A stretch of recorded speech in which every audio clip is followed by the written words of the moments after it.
दोस्तों नमस्कार। बिहनिया संध्या से मैं कौशल तिवारी।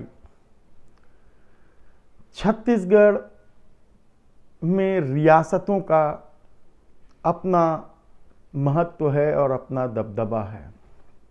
ऐसे ही एक रियासत खैरागढ़ इन दिनों चर्चा का विषय है।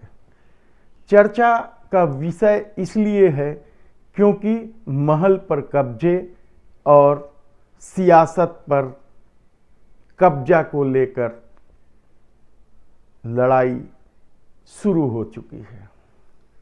यह लड़ाई देखने में तो एकदम साधारण और सामान्य नजर आता है, लेकिन यह उतना साधारण और सामान्य कहीं से नहीं है। दरअसल देवव्रत सिंह कांग्रेस की राजनीति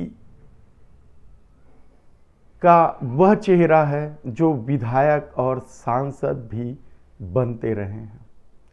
यही वजह है कि उनके निधन के बाद उस राजनीतिक विरासत और महल के विरासत को संभालने को लेकर लड़ाई चल रही है। ये लड़ाई इसलिए चल रही है क्योंकि देवव्रत सिंह ने जब पहली शादी की थी तो उसकी पत्नी पद्मा देवी से उनकी नहीं बनी और तलाक हो गया।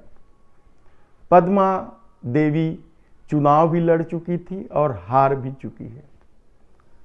वह अचानक उनके निधन के बाद बच्चों की सुरक्षा के नाम पर खैरागढ़ पहुंच जाती है, जबकि तलाक के बाद वह खैरागढ़ कभी नहीं आई। यदि देवव्रत की विधवा विभा सिंह की बात पर यकीन करें तो पद्मा देवी ने तलाक के दौरान 11 करोड़ रुपए देवव्रत से लिए थे और उन्होंने नितिन पंत से शादी कर दिल्ली में अपना परिवार बसा लिया था। लेकिन बच्चों की सुरक्षा को ढाल बनाकर वह वापस लौटती हैं और इतना विवाद होता है कि महल को सील करना पड़ जाता है। अब लड़ाई सिर्फ महल के कब्जे की नहीं रह गई है, बल्कि देवव्रत के राजनीतिक विरासत पर भी कब्जे की कवायद शुरू हो गई है। पद्मा देवी ने कांग्रेस में दावेदारी कर दी है कि वह चुनाव लड़ेगी, वह चुनाव लड़ना चाहती है। वह कहती है कि हम बच्चों की सुरक्षा के लिए यहां आए हैं, लेकिन अब वह दावेदारी भी कर रही है। दोनों बच्चों को लेकर गांव-गांव में घूमने लगी है। हालांकि उनका विरोध भी हो रहा है क्योंकि वह तलाक लेकर नितिन पंत से शादी कर चुकी थी। विभा सिंह ने तस्वीर भी जारी की है नितिन पंत और पद्मा देवी। विभा सिंह ने कल रायपुर स्थित प्रेस क्लब में दावा किया कि पद्मा देवी शादी कर चुकी है। उन्होंने इन वर्षों में तलाक के बाद दोनों बच्चों की कभी सूद नहीं ली। दोनों बच्चे अपने बुआ के पास रहते थे, लेकिन बच्चों की आड़ लेकर वह विवाद पैदा कर रही है, महल और राजनीतिक विरासत पर कब्जा करने की कवायद कर रही है। विभा सिंह ने बड़े दुखी मन से कहा कि जिस घर में मृत्यु होती है वहां साल भर दिया जलाया जाता है, लेकिन पद्मा देवी के विवाद की वजह से वहां सील लगाना पड़ा और दिया नहीं जल रहा। विभा सिंह ने बहुत सारे खुलासे किए कल प्रेस कॉन्फ्रेंस में। उन्होंने साफ तौर पर कहा कि जब तलाक होने और 11 करोड़ रुपए लेने के बाद उन्होंने बच्चों की कभी सूद नहीं ली और आज सुरक्षा के नाम पर यहां आने का एक ही मकसद है कि महल और राजनीतिक विरासत पर कब्जा कर देना। एक साधारण आदमी भी इस बात को समझ सकता है कि एक तलाकशुदा पत्नी का वापसी होने का क्या अर्थ है। विभा सिंह ने कई तरह के आरोप लगाए हैं।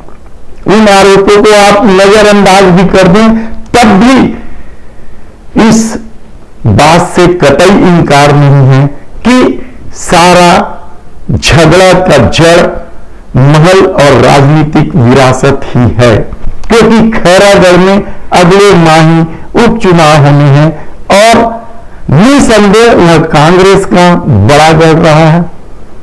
पद्मा देवी खुद हारी, उससे पहले वहां से कांग्रेस को हराना बड़ा मुश्किल काम रहा है।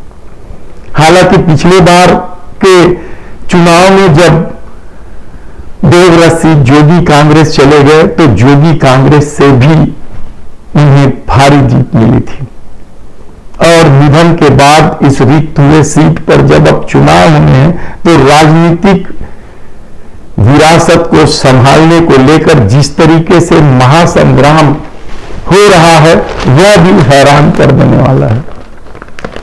पद्मा देवी ने विवाह किया है या नहीं किया है यह एक अलग मुद्दा हो सकता है, लेकिन यह तो सच है कि उन्होंने तलाक लेकर पैसे ले लिए थे और बच्चे अपने बुआ के घर में थे। विभा सिंह कहती है कि बच्चे आज नहीं तो कल समझ जाएंगे। क्या राजनीति और पूंजी का झगड़ा इतना भयावह हो चला है कि आने वाले दिनों में इसका असर सड़कों पर दिखेगा, क्योंकि पत्थरबाजी हुई है महल में, तब प्रशासन को सील करना पड़ा है। अब देखना यह है कि इस लड़ाई में कौन जीतता है, कांग्रेस किसे अपना उम्मीदवार बनाती है। विभा सिंह ने तो उसके टिकट देने को लेकर भरपूर विरोध किया है। खैरागढ़ राज परिवार की संपत्ति पर कब्जे को लेकर शुरू हुई है लड़ाई, राजनीतिक विरासत पर कब्जे को लेकर किस कदर हावी है इसका अंदाजा लगाना भी बेहद मुश्किल है। यदि दोनों पक्ष खुलकर सड़कों पर आ रहे हैं और पद्मा देवी के दावेदारी का विरोध यदि वहां के सरपंच संघ से लेकर देवव्रत सिंह के कुछ समर्थक भी कर रहे हैं तो यकीन मानिए कि कांग्रेस को भी फूंक फूंक कर कदम उठाना पड़ेगा। भाजपा के सामने भी किस तरह की चुनौती है यह कहना कठिन है और कोई बड़ी बात नहीं है, क्योंकि राजनीति में हमने उत्तर प्रदेश चुनाव से लेकर बहुत सारे चुनाव देखे हैं। जब परिवार के एक सदस्य दूसरी पार्टी में, दूसरे सदस्य दूसरी पार्टी में, इस तरह का होता रहा है, तो क्या इस बार खैरागढ़ में हो रहे उपचुनाव में पद्मा देवी और विभा सिंह के बीच भी चुनावी मुकाबले होंगे? सवाल बहुत से हैं, हमें इंतजार करना पड़ेगा, लेकिन सच सबके सामने है। विभा सिंह ने साफ तौर पर कहा है कि जब नितिन पंत से वे शादी कर चुकी हैं तो फिर यहां आने का क्या मतलब है। बहुत सारे सवाल हैं, आप एक बार जरूर सोचिएगा कि बड़े लोगों की बड़ी बातें किस तरह से चलती है। धन्यवाद।